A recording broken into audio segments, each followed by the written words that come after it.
Alright, so finally I got myself a more professional scan tool.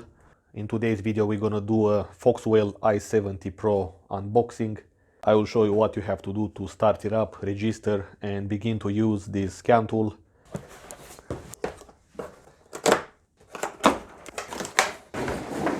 It comes in this nice plastic case.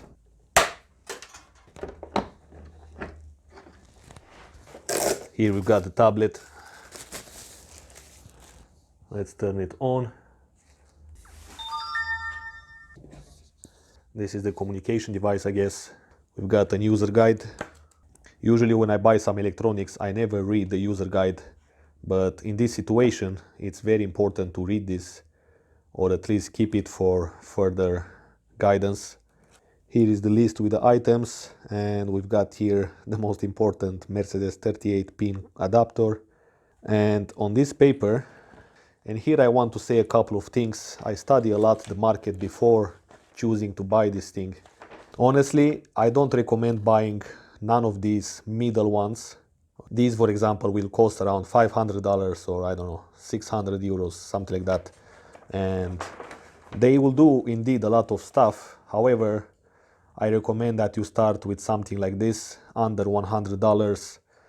Especially if you never use a scan tool before, you get started, you learn, you see exactly what you need depending on what type of cars you have around.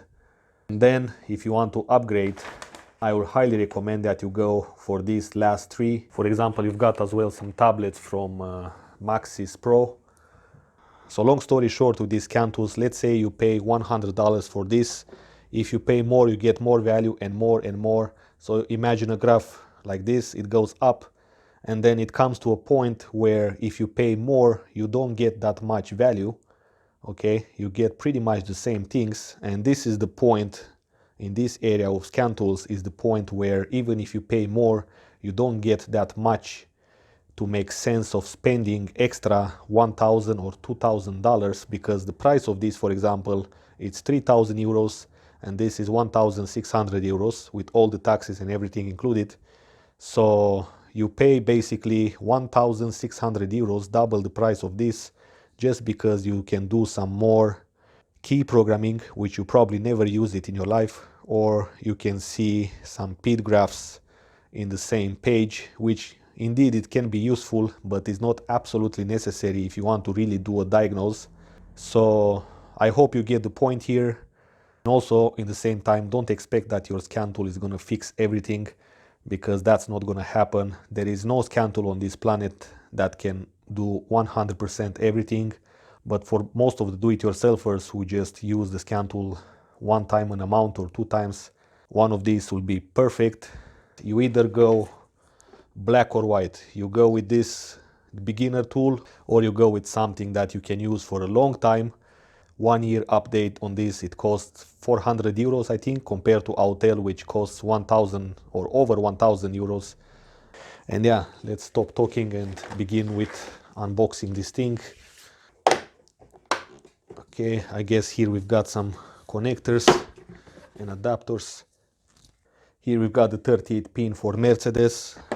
However, this car I have now uses a regular OBD2 port. This is, I think, the main line which connects to this Bluetooth device. Yes, I'm gonna connect the OBD2 adapter. And we've got the Bluetooth device. Okay, so this thing is ready to be plugged in into the OBD2 port.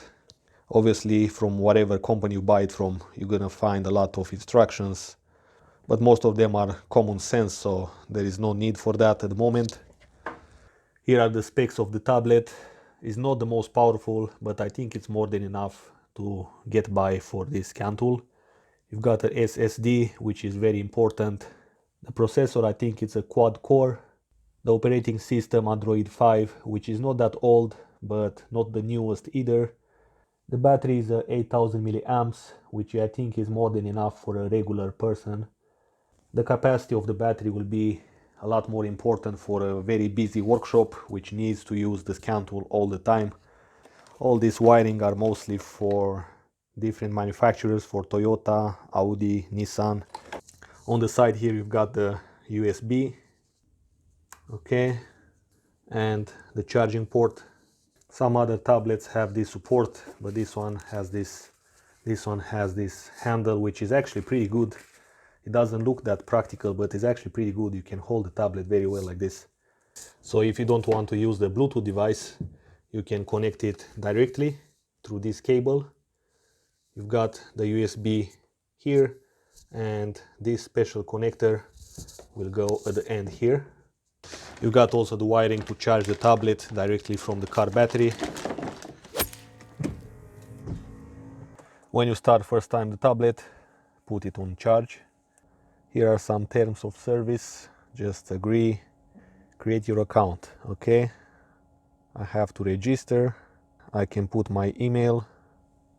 Now let's press send code. I have to connect it to Wi-Fi. So after you filled up the details, they will send you a verification code on your email. Okay, I got the code and the account has been created. It will automatically read the serial number and the tablet is activated. Here you've got the back button. This is the home screen, and here are the pages which you have opened.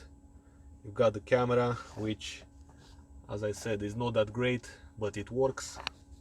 Here you can log in into your Google account. Screenshot, that's interesting. Available space, we've got 13 gigabytes. That's not that much. Internal storage, go to Foxwell and screenshots. Press update, but not now because it takes a lot. I will press later. Yes. It's very important to have the tablet on charge, or at least have it fully charged before you begin to update. Okay, it looks like it wants me to connect the Bluetooth device. The green light is on. When it's connected, you've got this second green light on the Bluetooth. And let's press start. Everybody's talking about the VIN. Let's see if it can read. Okay, it looks like I have to add this manually. Let's see if it works.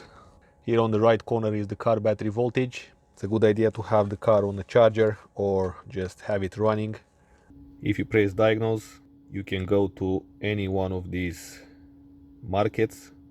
So let's go to Europe, and you're gonna find OBD2. That means you're gonna be able to see the generic data. Okay, so if you have, for example, a Mercedes, you can click either on OBD2 or you go to Mercedes itself if you want to go more in depth and do some bidirectional tests. You want to see more in depth the specific codes of some modules and so on. I will make a separate video about that because it's going to be a very long one. So let's see first the OBD2. This is going to be the same on most of the cars.